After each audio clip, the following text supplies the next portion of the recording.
من صام رمضان ایمانا واحتسابا غفر له ما تقدم من ذنبه ومن قام رمضان ایمانا واحتسابا غفر له ما تقدم من ذنبه. تو سیام اور قیام جو ہے ان دونوں کا حق ادا ہو جاتا ہے. تو یہ ہے شہر رمضان الذی انزل فیہ القرآن ہدی للناس وبینات من الہدی والفرقان فمن شہد منکم الشہر فلیصم ومن کان مریضا او علی سفر فعدۃ من ایام اخر یرید اللہ بکم الیسر ولا یرید بکم العسر وَلِتُكْمِلُوا الْعِدَّةَ وَلِتُكَبِّرُوا اللَّهَ عَلَى مَا هَدَاكُمْ وَلَعَلَّكُمْ تَشْكُرُونَ. اب جو آخری لفظ ہے لَعَلَّكُمْ تَشْكُرُونَ، اب اس کی وضاحت سمجھ لیں. اور رمضان کے یہ دو پروگرام جب پیرلل ہو جائیں گے، جب دونوں کی پابندی کی جائے گی، تو اس کا حاصل کیا ہے؟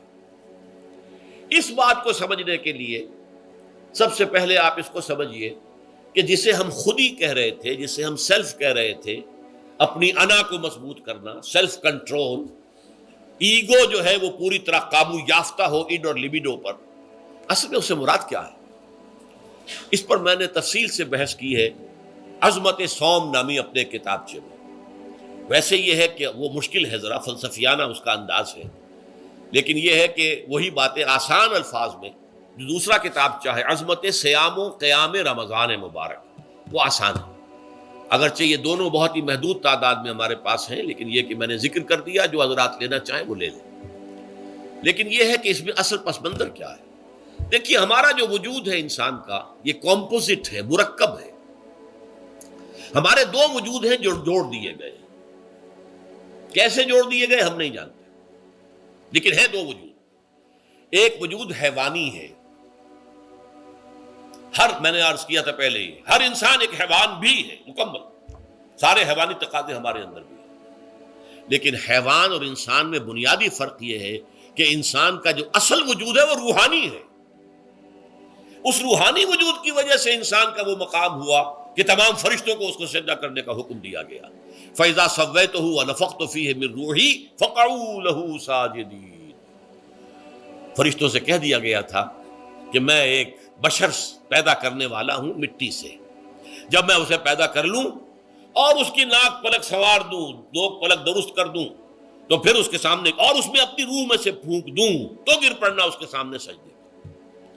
حیوان انسان اور انسان روحانی، یہ دونوں مل کر اب آدم بنے ہیں.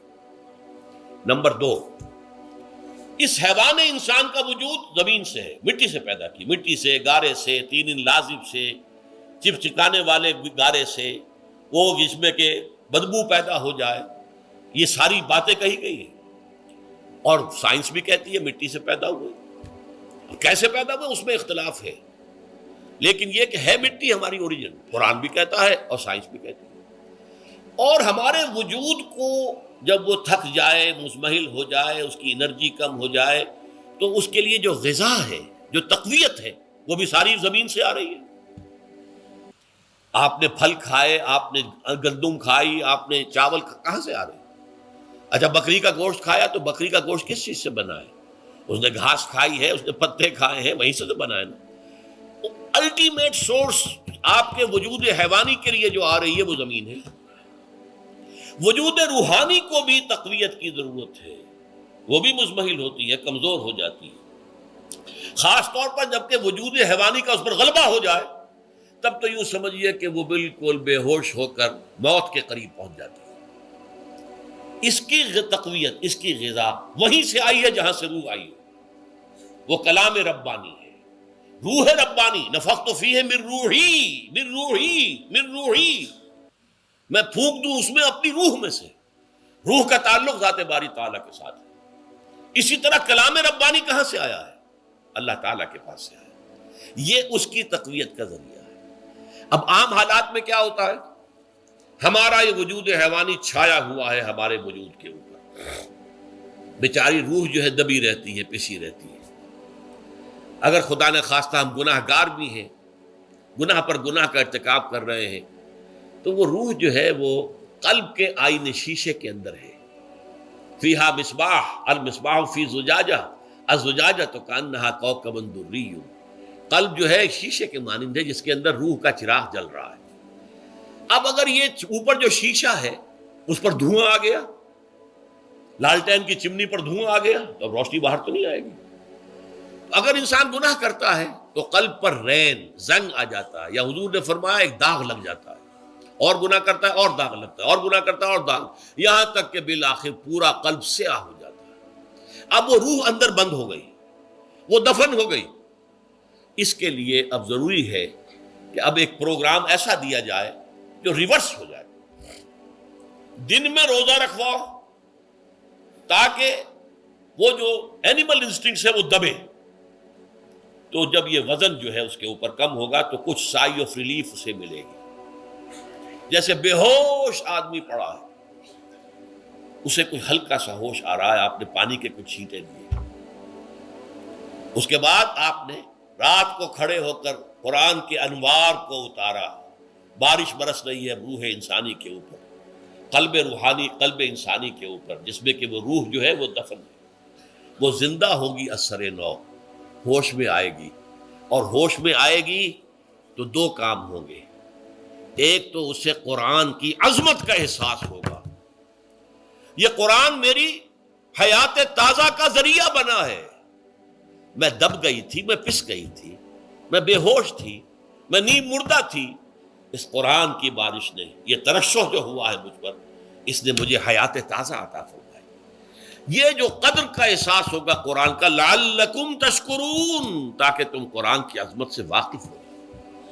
ایک انسان بھوک کی وجہ سے اس کا شوگر لیول اتنا گر گیا کہ بے ہوش پڑا ہوا. اب ظاہر بات ہے کہ آپ اسے کچھ پانی کے چھینٹے دیں گے تو کچھ ہوش میں آئے گا، پھر غذا دیں گے تو اب وہ پوری توانائی پر آئے گا، تو معلوم ہوگا اسے اس غذا کی کیا قدر و قیمت ہے.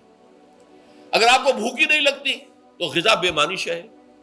پیاس ہی نہ لگے تو آپ کو کیا معلوم کہ اس پانی کے اندر کتنی بڑی عظمت ہے، یہ میرے لیے کتنا بڑا انعام و احسان ہے اللہ کا. وہ تو پیاس پر جان پر بنی ہوئی ہو، اور پیاس اس وقت آپ کو ایک گھونٹ پانی کوئی دے دے تو آپ کو معلوم ہوگا دنیا و مافیا سے بڑھ کر ہے یہ ایک گھونٹ پانی جو مجھے ملا ہے.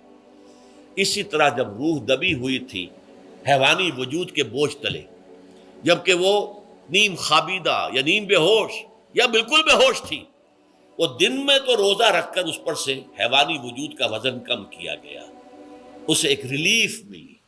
رات کو قرآن مجید کے انوار و برکات اس میں جذب کیے گئے تو اس کو پوری توانائی حاصل ہوئی. اس پوری توانائی کا پہلا نتیجہ تشکر، قرآن کا شکر. الحمدللہ الذی انزل علی عبدہ الکتاب ولم یجعل لہ عوجا. پھر وہ قلب کی گہرائیوں سے نکلے گا. سارا شکر اس اللہ کے لیے جس نے اپنے بندے پر صلی اللہ علیہ وسلم کتاب نازل کی اور اس میں کوئی کجی نہیں رکھی، کسی طرح کی ایچ پیچ نہیں. یا تبارک الذی نزل الفرقان علی عبدہ لیکون للعالمین نصیرا. بڑی بابرکت ہے وہ ذات جس نے اپنے بندے پر فرقان نازل فرمایا تاکہ وہ تمام جہان والوں کے لیے نذیر اور خبردار کرنے والا بن جائے. یہ قرآن کی عظمت کا احساس. اور ظاہر بات ہے جس قدر کسی نعمت کی قدر و قیمت کا احساس ہوگا اسی قدر تو آپ شکر ادا کریں گے. اگر آپ نے کسی بچے کے ہاتھ پر ہیرا رکھ دیا، اسے کیا پتا یہ ہیرا کس بلا کا نام ہوتا ہے، وہ سمجھے گا کانچ کا ٹکڑا ہے. لیکن اگر کوئی واقعتاً کو جوہر شناس ہو، جوہری ہو، اس کو آپ ہیرا دیں گے تو اسے معلوم ہے کہ مجھے کیا چیز دی گئی ہے. اس کے اندر جو شکر پیدا ہوگا وہ اس بچے کے اندر تو نہیں پیدا ہو سکتا جسے معلوم ہی نہیں. تو قرآن مجید کی اصل عظمت سے انسان واقف کب ہوگا؟ جبکہ اس کے ذریعے سے اس کی روح کو ایک حیات تازہ مل جائے اور اس طرح وہ پروگرام ریورس ہو جائے جو عام طور پر چل رہا تھا. ساری توجہ اپنے جسم پر، اس کے تقاضوں پر. جسم میں تھوڑی سی پھنسی نکل آئی ہے، بھاگ رہے دوڑ رہے ہیں اس کے علاج کے لیے. کوئی اور مرض لاحق ہو گیا، بھاگ رہے ہیں دوڑ رہے ہیں اس کے علاج کے لیے، بڑی بڑی فیسیں بھی دے رہے ہیں. ساری جسم کی پرواہ ہے. روزانہ نہا رہے ہیں اور اچھے سے اچھا صابن لا کر نہا رہے ہیں، وہ جسم کی پرواہ ہے نا، اس کی دیکھ بھال ہے. روح کی طرف توجہ ہی نہیں. یہ ہے وہ بات جو کہی گئی ہے سورہ حشر میں اور جسے علامہ اقبال نے پھر اپنے فلسفہ خودی کی اساس اور سورس قرار دیا ہے. وَلَا تَكُونُوا كَالَّذِينَ نَسُوا اللَّهَ فَأَنسَاهُمْ أَنفُسَهُمْ أُولَٰئِكَ هُمُ الْفَاسِقُونَ. دیکھو اے مسلمانوں، ان لوگوں کے مانند نہ ہو جانا جنہوں نے اللہ کو بھلا دیا تو اللہ نے انہیں اپنے آپ سے غافل کر دیا، اور یہی لوگ فاسق و فاجر ہیں. یہ سوال پیدا ہوتا ہے کہ انسان اپنے آپ سے کہاں غافل ہوتا ہے؟ کیا اپنے وجود حیوانی سے غافل ہوتا ہے؟ کیا بھوک لگتی ہے تو وہ ادھر ادھر منہ نہیں مارتا؟ غذا کو حاصل کرنے کے لیے کوشش نہیں کرتا؟ پیاس لگتی ہے تو کیا پانی یا کوئی اور مشروب تلاش نہیں کرتا؟ کوئی بیماری لاحق ہوتی ہے تو کیا اس کے علاج کی طرف توجہ نہیں کرتا؟ اسے آرام کی حاجت ہوتی ہے تو آرام نہیں لیتا؟ اپنے اس وجود سے تو غافل نہیں. کون سے وجود سے غافل ہوا ہے؟ وہ روحانی وجود سے غافل ہے. بھول گیا کہ میرے اندر روحانی وجود بھی ہے اور اس کا تعلق ذات باری تعالیٰ کے ساتھ ہے. اس نے سمجھا کہ میں بس حیوان ہوں، نرا حیوان ہوں، اپنے اس وجود کی اصل حقیقت ہی سے بے خبر، غافل. چنانچہ آج کے دور کا سب سے بڑا المیہ کیا ہے؟ ڈاروین کے نظریے کے جو اثرات پیدا ہوئے ہماری معاشرت پر، ہماری سوچ پر، ہمارے فکر پر، ہمارے فلسفے پر، ہماری سوشولوجی پر، وہ کیا ہے کہ ہم بھی نرے حیوان ہیں. اللہ اللہ خیر سلام. یہ سب سے بڑی محرومی ہے اس دور کی کہ انسان اپنے اصل شرف سے خود ہی مستعفی ہو گیا. ہمارا کوئی وجود ہے ہی نہیں روحانی وغیرہ. روح کسے کہتے ہیں ہم نہیں جانتے، بس یہ جسم ہے. ہم اللہ کو نہیں جانتے کون ہے کون نہیں ہے. ہوگا، ہم تو اس کائنات کو جانتے ہیں. ہم روح سے واقف نہیں، ہم تو اپنے جسم کو واقف. آخرت واخرت سے ہمیں کچھ پتہ نہیں، شاید ہو شاید نہ ہو، کچھ پتہ نہیں، لیکن یہ زندگی تو ہے، اسے ہم جانتے ہیں. یہ ہے آج کے انسان کا سب سے بڑا المیہ. اور یہ ہے ماس اسکیل کے اوپر ارتداد، ذہنی طور پر مرتد ہو چکے ہیں. انسانوں کی عظیم اکثریت مرتد ہو چکی ہے. یہ ہے در حقیقت کہ روزہ جو ہے اس پروگرام کو آ کر ریورس کرتا ہے. دن میں کھانے پینے، جنسی تقاضے پر پابندی، وہ وجود حیوانی کا وزن کچھ کم ہے. روح جو دبی ہوئی تھی، یا سسک رہی تھی، یا بے ہوش تھی، یا نیند مردہ تھی، اسے کچھ ریلیف ملا. اب اس کے اوپر قرآن مجید کے تیرے ضمیر پہ جب تک نہ ہو نزول کتاب، گرہ کشاہ نہ راضی نہ صاحب کشاف، ہمارے دلوں کے اوپر بارش ہو رہی ہو انوار قرآنی کی. وہ ظاہر بات ہے کہ بغیر سمجھے تو نہیں ہوگی بارش. وہ تو آپ کوئی سمجھ رہے ہوں گے تو بارش ہوگی، ورنہ تو یہ ہے کہ ٹھیک ہے میں پہلے بھی عرض کر چکا ہوں، آپ کو ثواب تو ملے گا، لیکن یہ ہے کہ وہ اصل مقصد قرآن کی عظمت کا قلب کی گہرائیوں سے اعتراف جو ہے، اور اس پر اللہ کا شکر تو ادا ہوگا. لعلکم تشکرون، جبکہ قرآن مجید جو ہے آپ کے قلب کے اوپر نازل ہے، اس کا مفہوم نازل ہے. اچھا، اس کا دوسرا نتیجہ کیا نکلتا ہے؟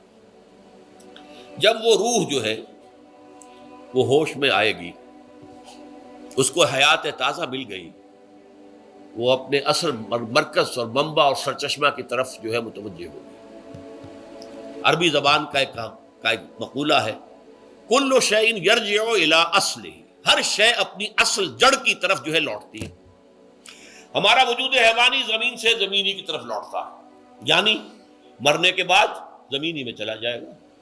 اور نمبر دو، دنیا میں بھی زمینی خواہشات، زمینی تمنائیں، آرزویں وہ ہیں. ولکنہ اخلد الی الارض، جیسے کہ سورہ وہ کہا گیا ہے بلعام بن باعورہ کے بارے میں سورہ اعراف میں، وہ تو زمین ہی کی طرف دھنستا چلا گیا.